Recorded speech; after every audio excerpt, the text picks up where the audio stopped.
Good morning. So, I've been up early today to the time I normally get up. I've been up since about 7 o'clock, or just before.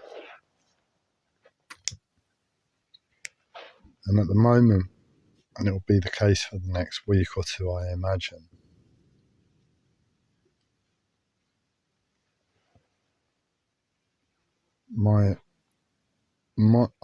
my focus is getting to grips with reality as much as I can. And reality for me at the moment is unimaginable. So I don't know if you've ever experienced a panic attack where you can't breathe to a situation. But think of it like someone you really love passing away unexpectedly. And that level of whatever it does to an individual being my level of reality. I won't go into details as to why, but that's my life.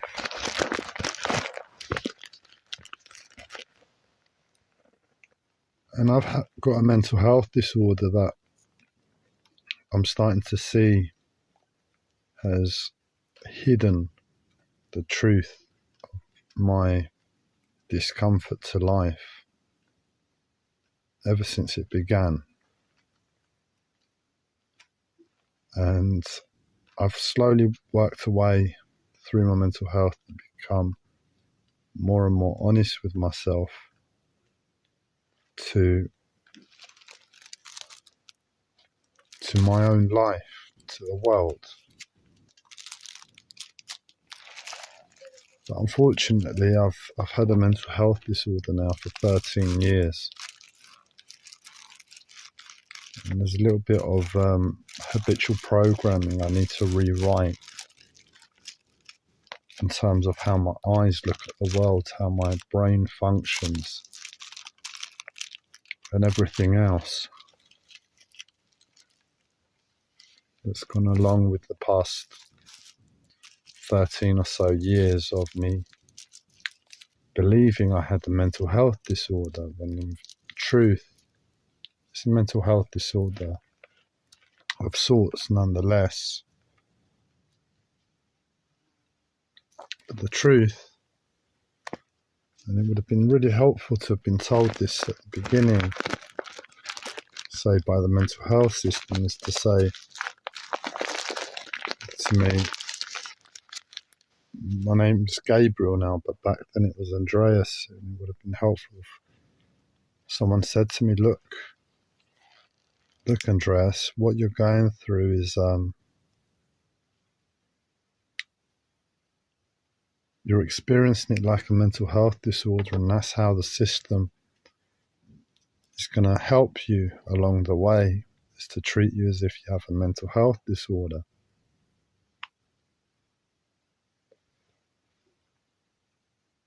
But in essence, a mental health disorder is not really a mental health disorder in truth. That's how you're experiencing it. In truth, what you're going through is very traumatic for yourself, for your mind. That's the truth.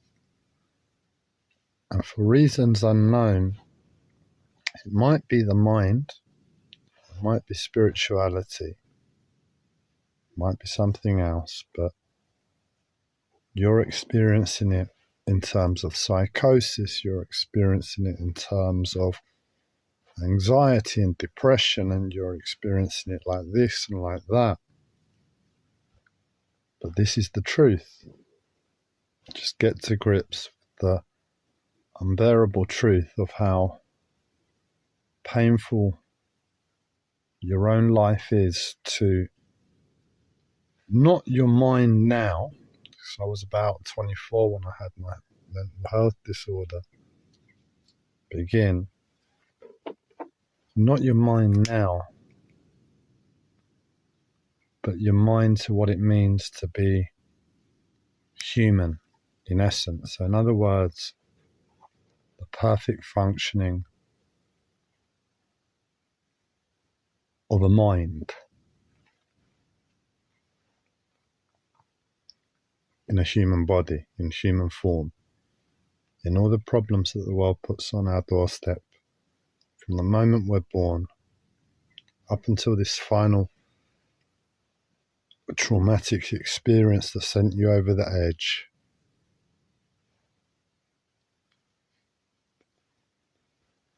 Get to grips with that and you don't have a mental health disorder.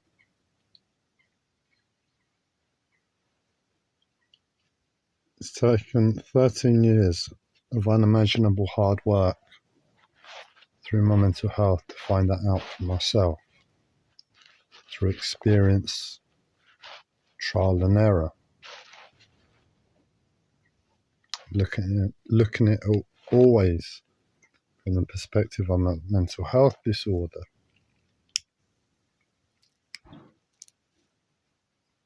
And I've seen the truth now, and I know the truth now to what life, to my own experience.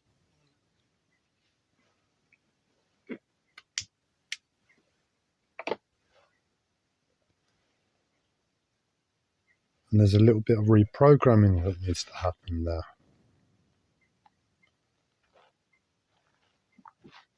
And what I know is the level of discomfort. What I know is how my body will tell me I have physical health problems that I can't deal with. What all of that trauma might feel like if I was in total acceptance of the truth.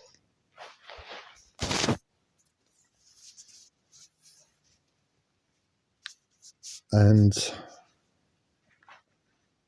how, when and now, when I'm experiencing my life and my body feels like it's falling apart, and if my mind is being told I've got this thing wrong with my knee, and it's because of psychosis on some level, it's because of this reason and that reason, I know what I'm being told and shown is not the truth. It's what I've lived by for the last 37 years as a pseudo-truth.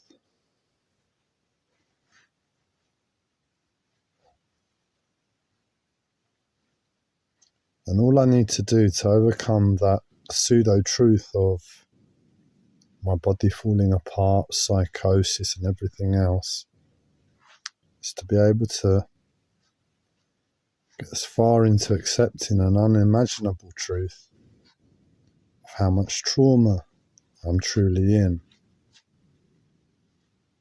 And that's my focus at the moment. That's my daily mission.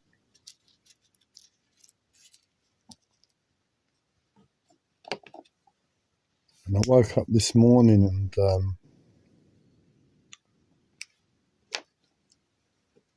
I know that the trauma is the truth. My life wasn't traumatic. My life was like, what do you want to do today? Should we go for a walk? Should we do this? Should we do that?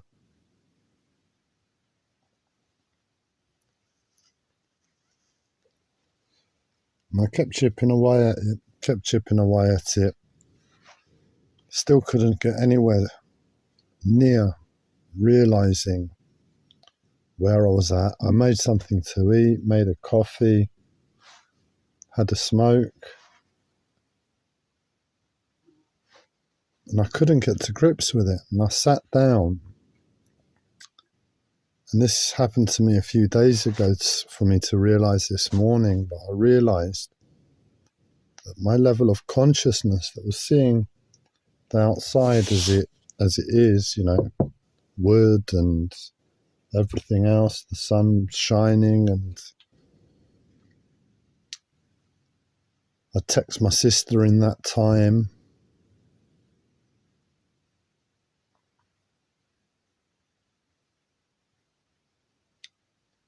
And I sat down and I could see at that point, after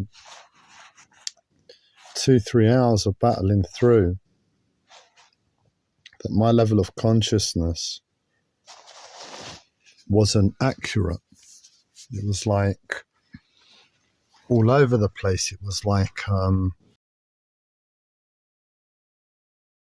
I'd just been told that a close loved one had been passed away, and being knocked for six, so to speak, in terms of cricket.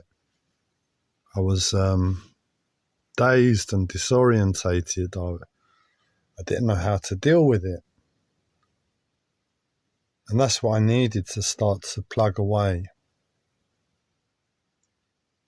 and get closer to the truth. And the truth is unpleasant. The truth is, no matter what I do, I can't get away from how bad the truth really is to experience.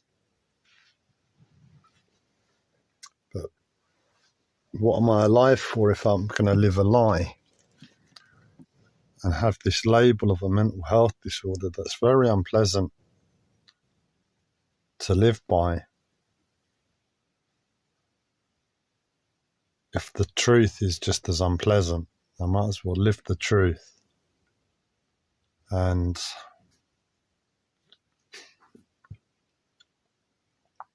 to what I understand as life.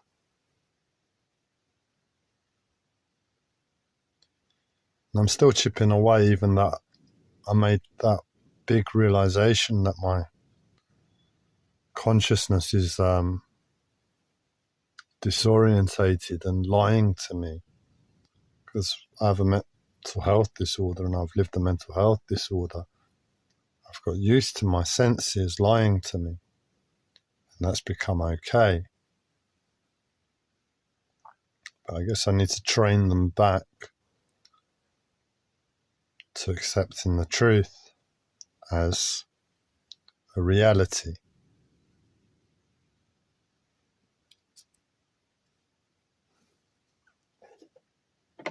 Voice where I'm at. And my senses were telling me I shouldn't be doing that. And the truth is, within the truth, I wouldn't be doing this. It's not what I would choose to do, to expend energy and expression.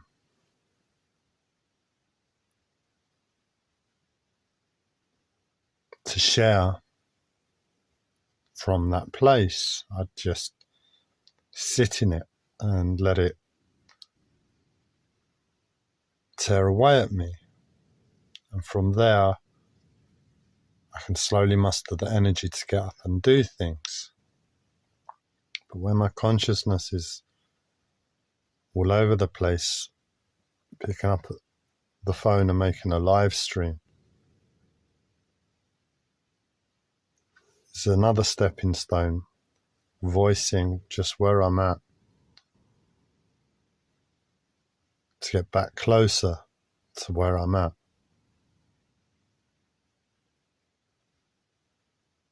And that's why I've made a live stream this morning.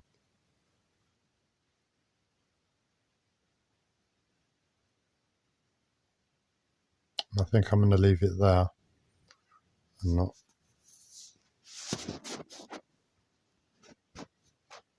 expend too much more energy there.